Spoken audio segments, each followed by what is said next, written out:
Top quality और consistent performance के लिए सिर्फ सिल्वर पंप्स। टॉप क्वालिटी और कंसिस्टेंट परफॉर्मेंस के लिए सिर्फ सिल्वर पंप्स, नाम याद रखना।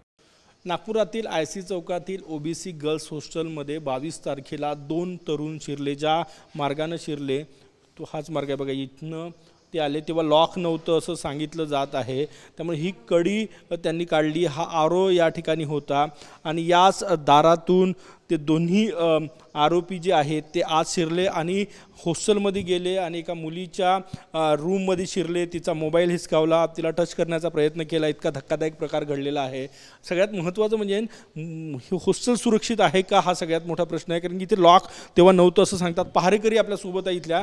ताई, याच इथनं शिरले त्या? हो सर, हो इथनंच आले ते, कारण की मी फर्स्टशिपमध्ये राहते 7 ते 3 मध्ये। हो,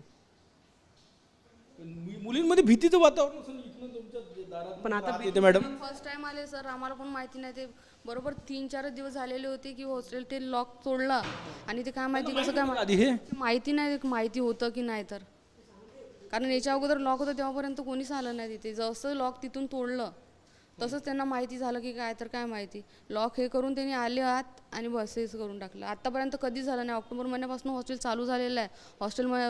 हॉस्टेल चालू झालं तेव्हापासून कोणतीच तक्रार इथे झालेली नाही आहे आतापर्यंत। 64 मुली या हॉस्टेलमध्ये राहतात।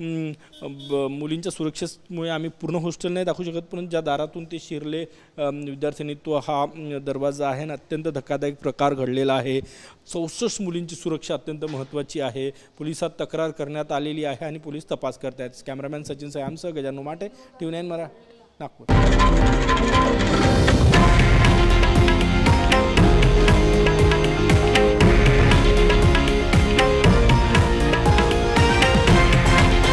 हे आहे देशातील नंबर 1 न्यूज नेटवर्क आणि आपण पाहत आहात TV9 मराठी, एकमेव।